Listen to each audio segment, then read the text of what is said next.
أعوذ بالله من الشيطان الرجيم بسم الله الرحمن الرحيم الحمد لله رب العالمين الرحمن الرحيم مالك يوم الدين إياك نعبد وإياك نستعين اهدنا الصراط المستقيم صراط الذين أنعمت عليهم غير المغضوب عليهم ولا الضالين.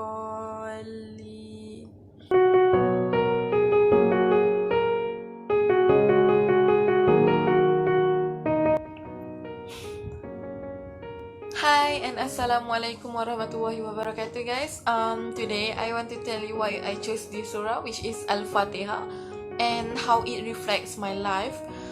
Basically, all of you know that and familiar with this surah. This surah has been repeated by us at least 17 times every single day. Yes, we repeat this, reciting it during our 5 times daily prayer. People know how to recite it automatically without needing to open the Quran, and some people may feel bored from reciting it again and again, but do you know this simple surah contains and offers you a lot of benefits.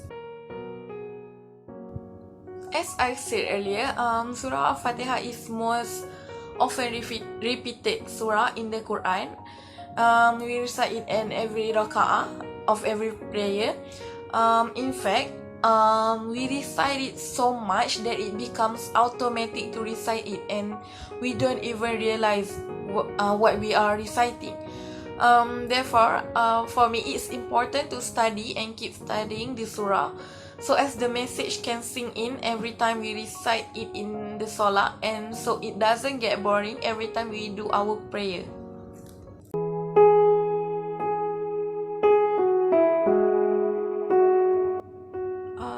The first thing that I can reflect in my life is that Surah Fatiha gives us lots of benefits. Other than it is known as Al-Fatiha, is also known as Ashifa. It means to cure a disease. If you ever fall into any sort of disease, recite Al-Fatiha because it is the ultimate cure, and therefore when we see people at Darul Shifa or someone cure someone's disease, they always recite Fatiha as its opening, because it happens to cure the disease. Therefore, that we can reflect our life is that we don't have to always depend. We can depend on medicine, but the truly cure is in the Quran.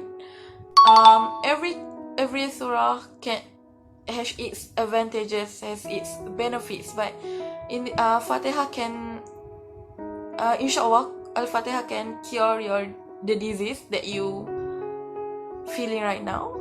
And another thing that I can reflect is that if I am in any kind of debt or living in a poor life or facing some difficulties, for me this surah is a perfect solution for me, because I have memorized the surah, the ayah, and it's not hard for me to remember it. Unlike other surah, we have to open the surah to find the verse.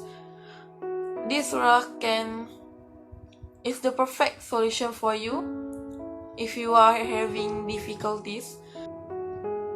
Last but not least that I can say is that even though we are used to recite the surah, don't go on an autopilot mode without pondering or understanding what we are reciting. And don't recite the surah with a very fast pace, because if you realize, we usually recite the surah fast.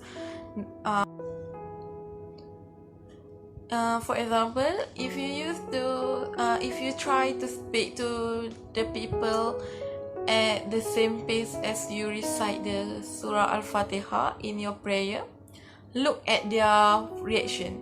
You will get what I say, because it's human being.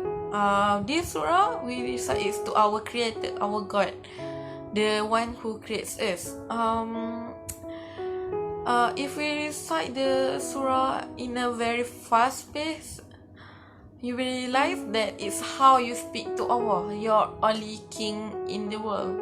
Therefore, you have to slow down a little bit, take time and understand the meaning what you are reciting, because in life, not all people can catch up what you are saying. Not all people can understand. There's no rush in this life, because everyone has its own way, their own path. You don't have to rush to go to some place. You don't have to compete with other people to who finish first, who finish late, and the first finish will be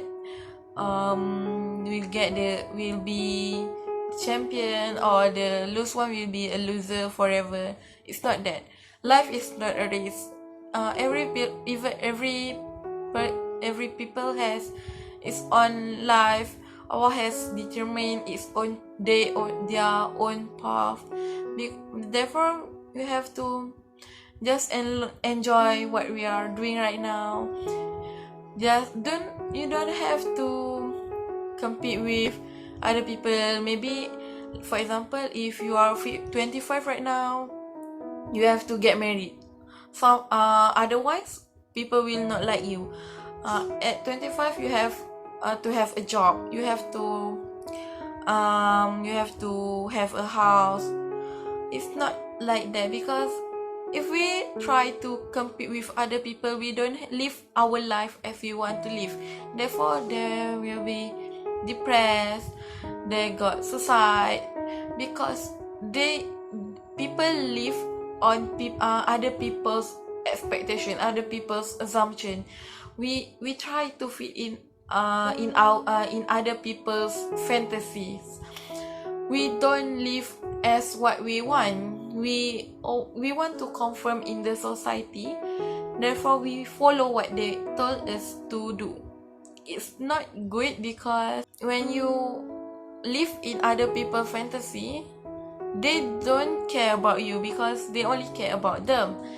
You only care about other people's expectations, and it's not a good relationship.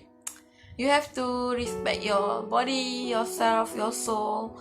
Therefore, it's haram to kill yourself, because it's also not good to compare yourself with other people's, because your life is not the same as your life. They are not in your shoes and you are not in their shoes. Therefore, we don't have to rush to get at a certain point in our life, because eventually we will be there sooner or later. And as quoted by Ralph Waldo Emerson, you are always getting ready to live but never living. And if you want to ask yourself, is that what's the whole point of rushing, really? Because we rush because we can hardly wait, because we don't want to wait at that time, at what has been planned by God. We want to rush to go there. And what can I say is that waiting is one of the hardest thing in life that we can do.